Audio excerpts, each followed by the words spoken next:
Passion our purpose, profit our pain. I don't want my name to ever be in vain. A life full of substance is the only thing that will remain the same. Millennial Thoughts.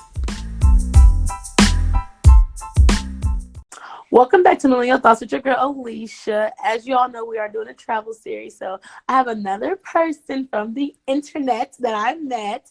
Her name is Danielle, and she's a travel finance strategist, writer, speaker, and podcaster. And today we'll just be talking about how she affords travels, balancing 9 to 5, and also a couple of her new projects that she has. So yes, I'm so excited that she could come on and talk to us about it. So hi Danielle, how are you? I'm good. Thank you so much for having me on your show. I already knew Millennial Thoughts. I'm like, I'm the thought card. So we go so well, right? Yes, most definitely. Just always think about, the next adventure, next trip, anything in life. So yes, that's so cool. So if you don't mind, you can tell me a little bit about yourself or how you got into traveling, just some things.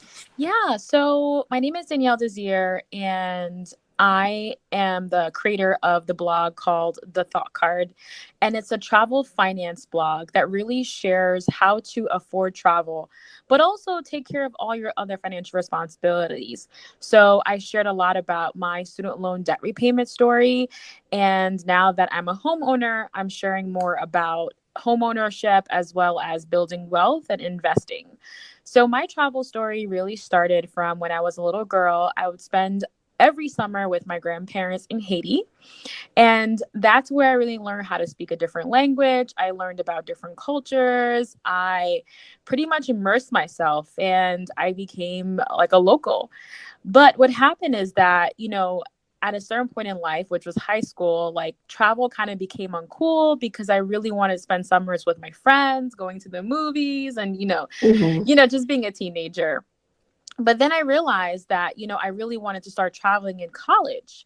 So there were study abroad programs, and some of my friends were doing spring break trips, but Danielle did not have the funds. I had a couple of little small jobs here and there at school, like working as a tour guide and working as a customer service rep at a movie theaters, but that wasn't enough to take these like bigger, more lavish trips.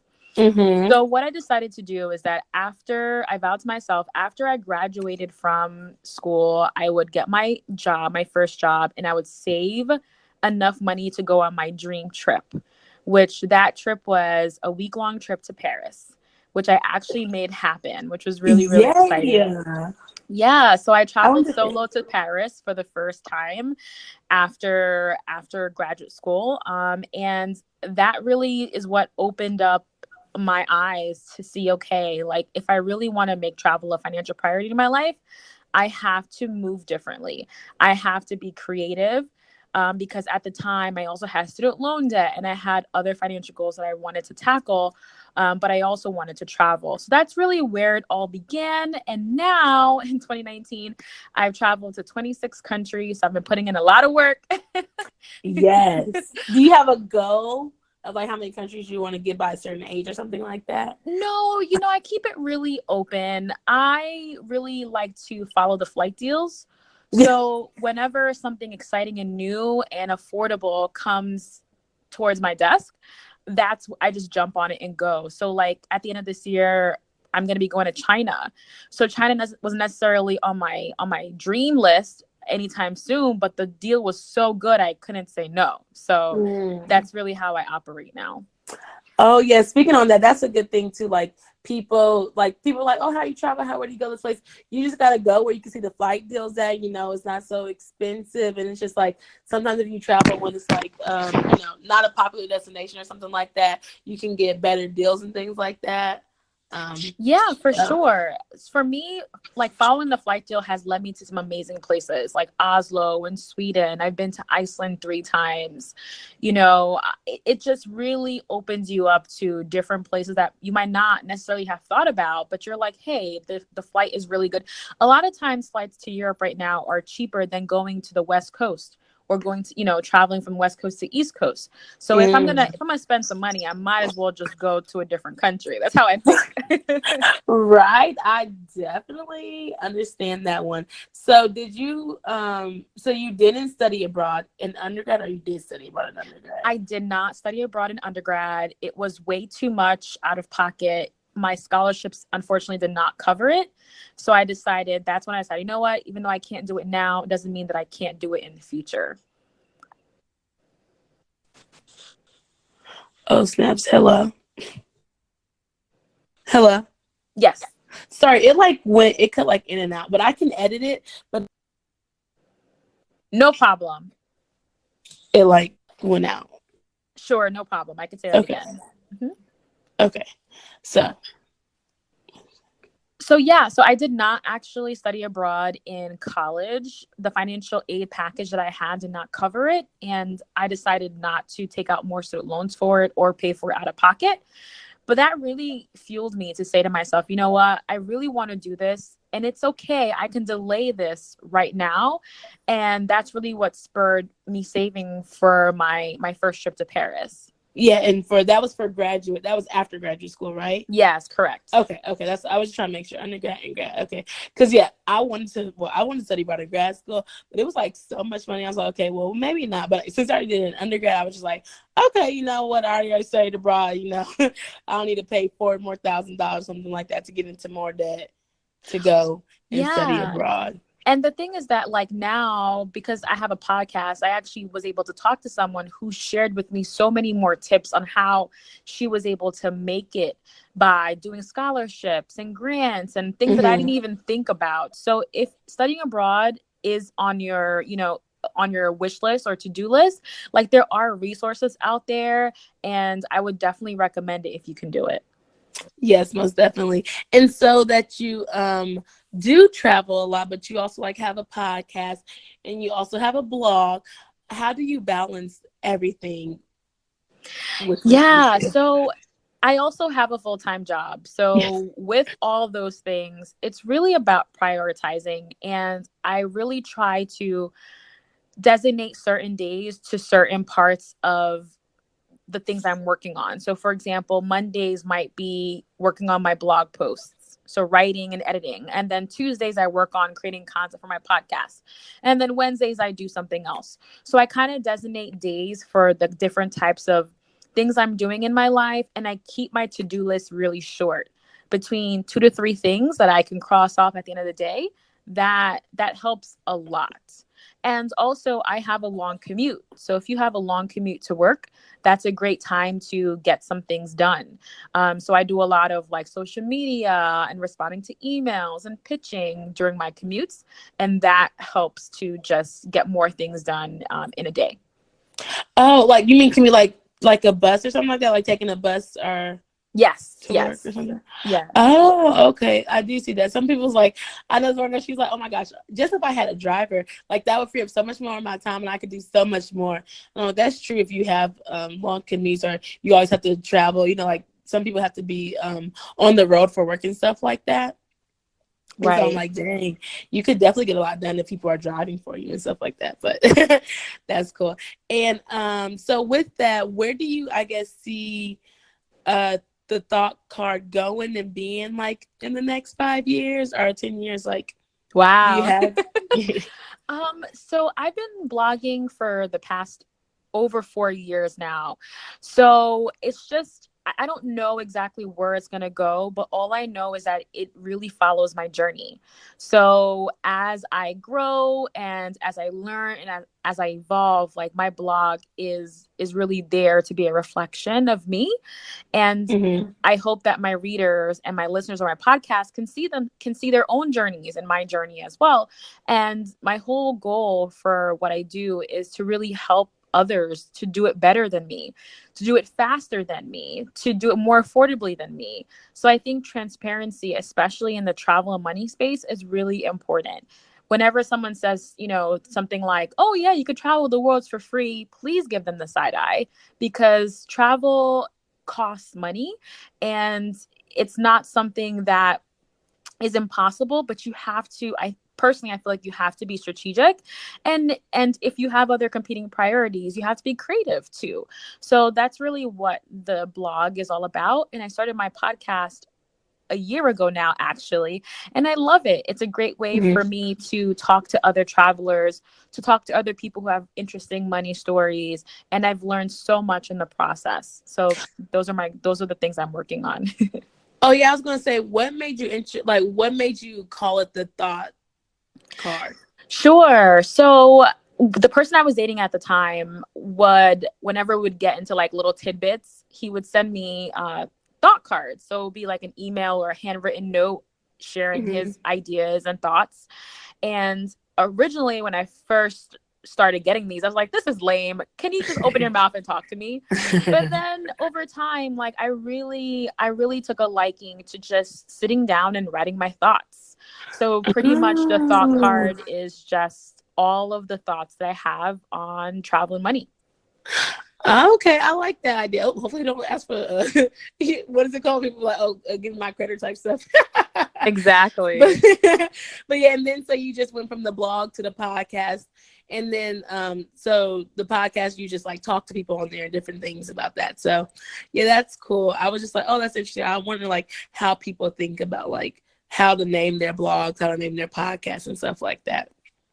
Right. And I So also think it's important, like when you are creating content and you're coming up with a name, to come up with a name that you will like for a long time, I think, unless you're willing to rebrand.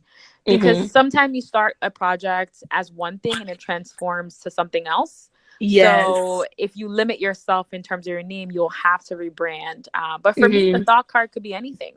It's all my thoughts. So, Yeah, I feel that mhm. one, and that's one that's like why I try to rebrand too. Because at first I was going like with Leisha's lifestyle, this is just like for my Instagram, like I want to do a YouTube channel stuff like that, and then I was like, let me just change it to Alicia's Adventures because like lifestyle can be like, my lifestyle. It could just not be as open as like adventures. I feel like adventures, people do think about that in travel, but I think of like adventures of life, so that's like if I do travel, if I do start a new job, if I do start a business, like it's just like so much more I could do with that word. And Exactly. so Hmm. thinking about that, just being open and like having that flexibility, I guess. And so we all know that going to college and you get student loans. And I know that on like some of your blogs you talk about student loan debt and like traveling. Do you have any tips for people who like still do want to travel but they do have student loans? Besides, I guess Yes. like looking at your blog, but Yes, absolutely. So the myth is that you cannot travel and have student loans. And I'm from the philosophy that that is not true. You can do more. You can even do more than that if you wanted to do more than travel, and you could definitely pay off your student loan debt. But again, it does take some strategic actions. And it really depends. Certain people, I think it's really important for you to, number one, take stock in how much you owe right now. Like right now, open up your student loan bill and see how much you owe. Because a lot of times we know we owe something, but we don't really know what it is. So hmm really taking stock in that number and owning that number and being and letting the emotion of whatever you feel. Like for me, what really, really lit the fire in me to pay off my student loan debt was the fact that when I opened up my student loan bill and figured out how much interest I was paying per day, I was paying $10.10 per day. So rain or shine, Great Lakes required me to pay $10.10. And I was so angry. So my anger really helped to propel me to pay off that debt sooner. So I would definitely say number one, definitely figure out where you are in your student loan journey, how much you owe, and find something that will motivate you to work on paying it off. And I would also say for student loan debt, if you're looking to make the minimum payment, you're never going to get there.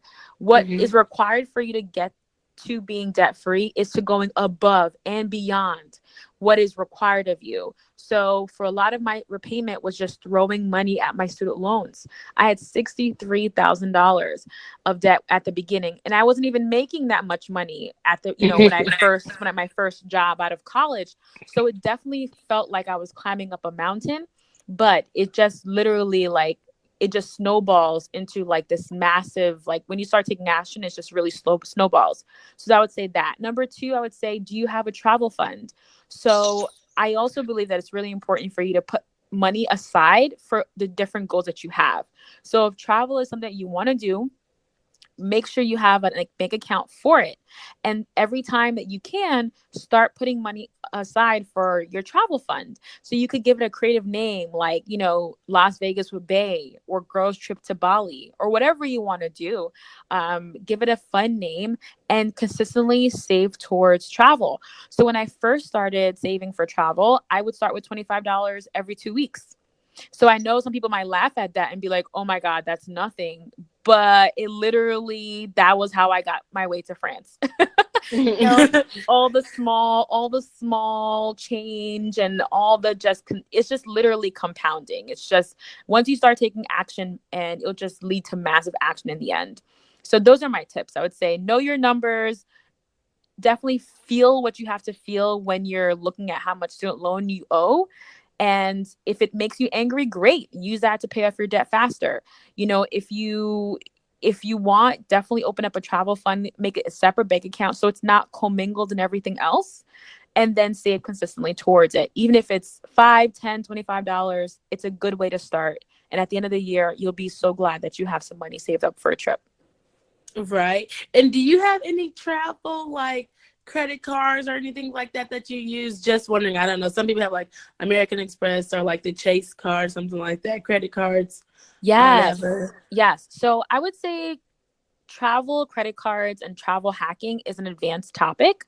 So I would say, yes, I have a lot of travel credit cards at this point. I have maybe over 13 at this point.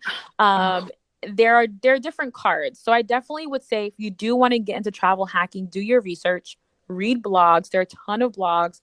I really like The Points Guy and Million Mile Secrets. They have really informative blogs to get you started.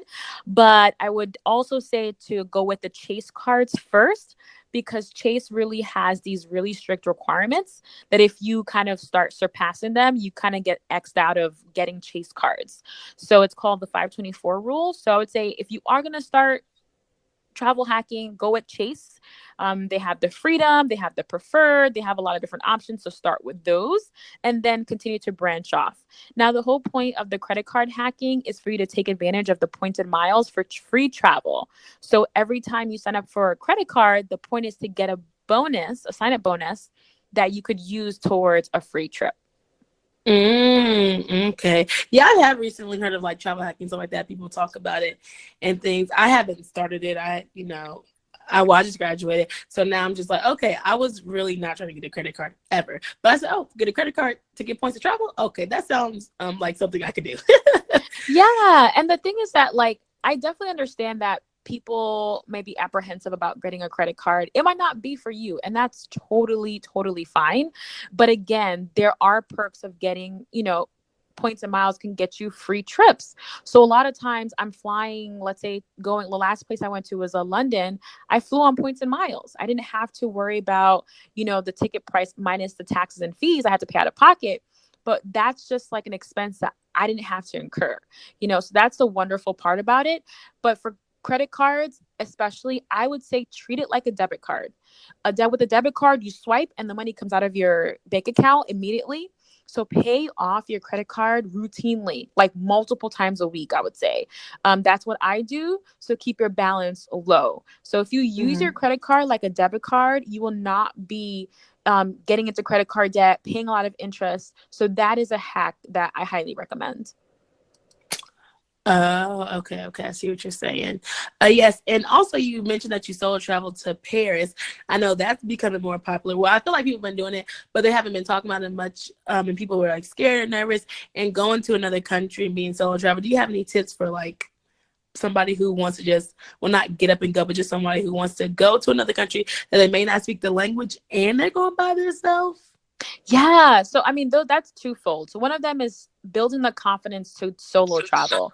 So I would say if you need to build your confidence, first start by doing things at home alone. Go to the movies by yourself. Go to a restaurant by yourself. These are great ways to kind of practice being alone. I know a lot of people have this concern of like, people are looking at me. No one's looking at you, honey. Like, like it's just really good practice to do it in your local hometown, and also to not let the negativity of like movies like Taken and like movies like Hostel get into your head, because like those are movies. And if you take the precautions, like making sure that you always have phone service, like being able to call your family and friends. Like whenever I travel solo, I'm on the phone all the time because I'm always keep in touch with my family and my friends, let them know where I am, that I'm safe. You also have tons of free apps now, like Google Translate, which helps Mm-hmm. you to, translate the foreign language into the language of choice of where you live. So that also helps. So I would say, and also just be really organized in your trip. So create an itinerary, focus on the things that you really want to do. And at night, like you don't have to necessarily go out to the clubs and bars if you've been out all day. Like when I'm traveling solo, I wake up early. I go to the sites to avoid the crowds, but by nighttime I'm exhausted. So I just Literally. grab a bottle of wine. I grab a bottle of wine, I just chill out in my hotel room, and it's totally fine. So those are my tips. Solo travel is amazing. Like you just learn so much about yourself, and it's something that I highly recommend. And I do have some articles about it, so I'll share it with you guys in the show notes.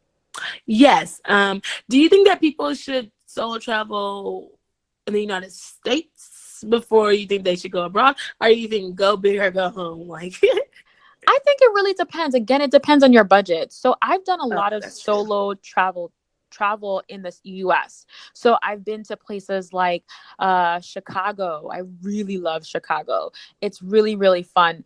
So it really just depends on your budget, but I would definitely recommend solo travel. And I'm from New York. So New York to Chicago is not that far.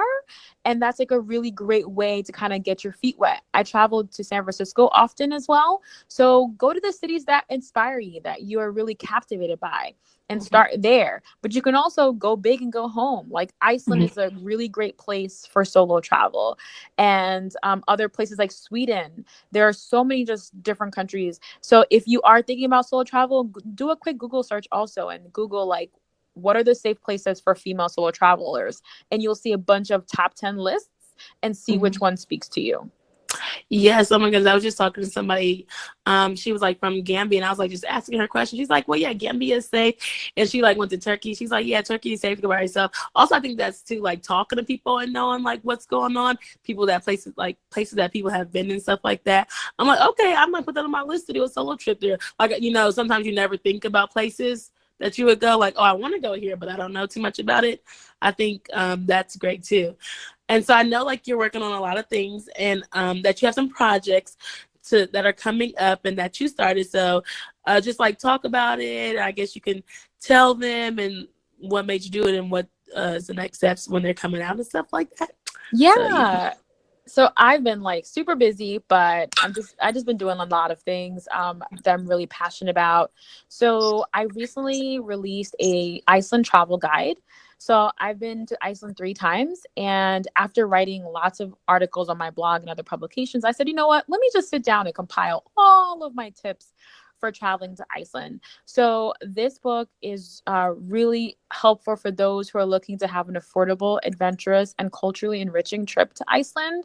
And it's written with the Black woman in mind, so I do share some of my experiences and some tips as well. So that is out right now on Amazon. It's called Iceland Nature, Nurture, and Adventure. Okay. And I also have a budgeting course. So if you need help with creating a budget to really like tighten up your finances or to help you reach your goals, I have a budgeting course available. You can find it on my website, thoughtcard.com.